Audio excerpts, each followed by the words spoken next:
Hello and welcome to the Baron's Game Room. I'm Aaron as always, and it's officially the week of Valentine's Day, which means we're probably looking for some kind of two-player game to play with our loved ones this week, and what better way to say I love you than by forcefully slamming your opponent's pawn off the table as you passive-aggressively, emphasis on the aggressively, go, sorry. That's right, today we are talking about Sorry Rivals Edition. Sorry Rivals Edition is the two-player version made by Hasbro of the classic game Sorry.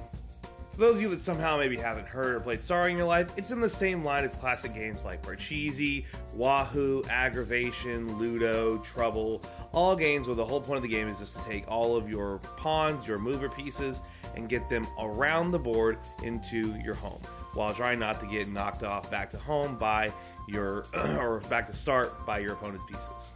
Just like a Monopoly game, you can tell this board's kind of cheap and all that, and the cards maybe a bit too, but actually I think the cards are kind of in line with what cards from Hasbro games normally are. But like I said in the Rivals Monopoly one, I think it's just because these are kind of cheaper games, but it's not a big deal. It's still a perfectly functioning board. The stuff that you can immediately see right off the back that makes the game faster is you've got a smaller board, obviously, than the original game. You only use 3 pawns instead of 4 pawns, so you don't have quite as many to get around the board to finish the game.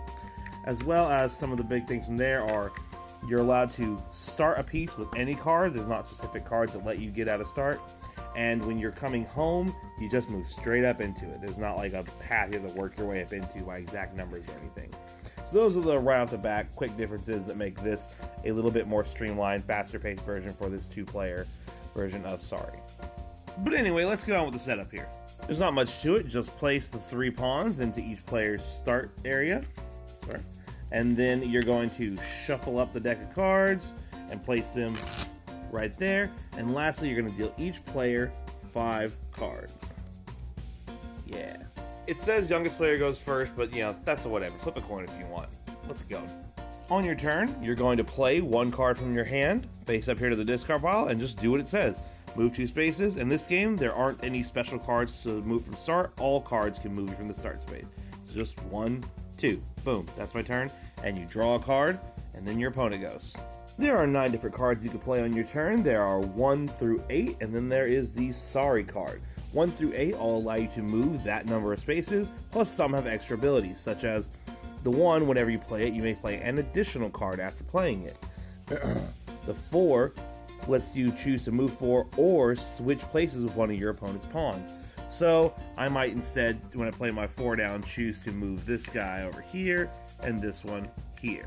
The 6 lets you move forward 6 or move your opponent backward 6. The 7, you can choose to split between 2 of your pawns, and the 8 as well, you can choose to switch between 2 of your pawns. Now, Sorry is the classic card for this main game here. We've all seen this, we've played this game before, and it's the bane of our existence. Move your pawn from your start area to take the place of another player's pawn, which must return to its own start area. Or move forward to, which is silly, but yeah, So basically in a situation like this, I might intentionally get to take one out of my start here, go there, and push this one back to start. It's a harsh card. But yeah, sending your opponent back home is sort of the main excitement of these games. That's kind of the whole point, is to play your Sorry cards. Or you can also send them back by running into them. Let's show that real quick.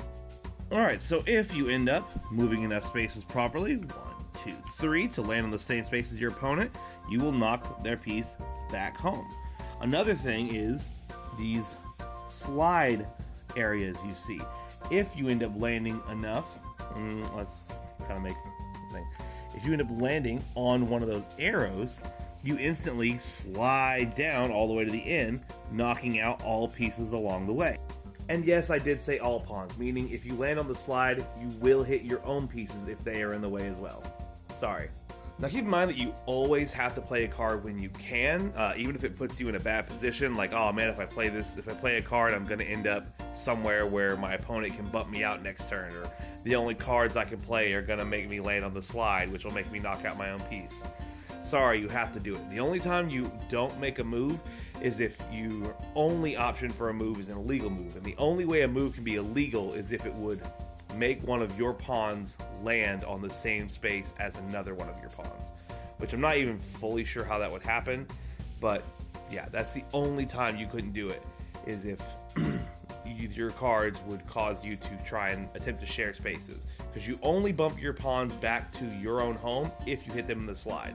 If you just land on the same space as them, that's just simply not allowed, so you don't do that. All right. But again, the point of the game is to get all of your pawns from the start to your home, is going fully around the board. This does count as a space, which means pawns cannot share this spot, like they can't share any spot out here. The only spots they can officially share are the start and the full home. Now, this is a space and all that, but you do not have to move in here with exact numbers. If I'm here and I play down a 5, that's fine. 1, 2, I win. And lastly, if at any time the draw pile runs out, just shuffle up the discard pile and place it back over there. Hey, get over there. There. And that's really it. No one's really playing it for its deep complexity or anything. Honestly, if you want a little more complex choices, I guess, a little bit more, then play one of those more classic games like Parcheesi or Ludo or one of those. Some of those have a little more things to them that make a little more, I don't know, choosy stuff, or maybe a little luck stuff. I don't know.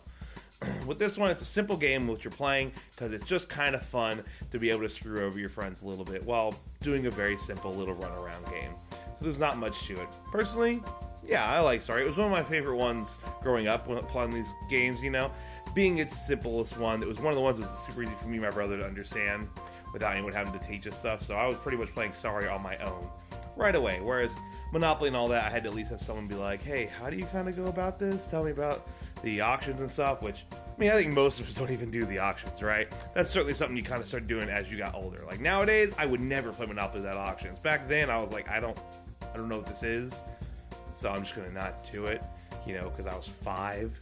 But 5-year-old me totally understood Sorry, totally liked Sorry and all that. But I have to acknowledge that, like with the last one, that the bigger board meant for 4 players doesn't always play super well with just 2. You end up having a really big board that, other than the Sorry cards, which let you swap places or let you slam into players and all that, you just didn't have a lot of player interaction. It was just kind of who got lucky enough to draw the right cards and move their stuff around. And every now and then, yeah, you got, some good planned out moves where you caught someone on a slide or something like that.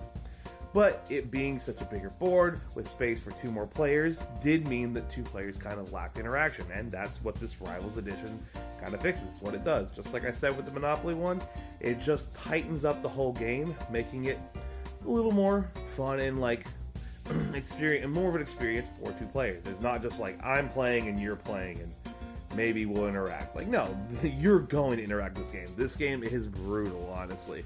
There's so much slamming each other around and off the table and all that. So, for people who don't play interaction, stay far away from this game. Sorry, it's not for you. You're never going to want to touch this game. But for those that, love the being able to, but they mean it with love, you mean it with love. Then, Sorry's a fun little time, guys. Come on. Sorry, y'all, I'm not even sure how I made a video this long about this game. There's really not that much to say, but somehow I guess I just rambled on too much about it and did that somehow. But yeah, it's Sorry, guys. Fun time. If you're into this kind of stuff, you should probably all know. If you somehow haven't heard of it, now you have. Sorry, Rivals Edition. I think it's a good time. I like this kind of stuff. For me, Baron approved.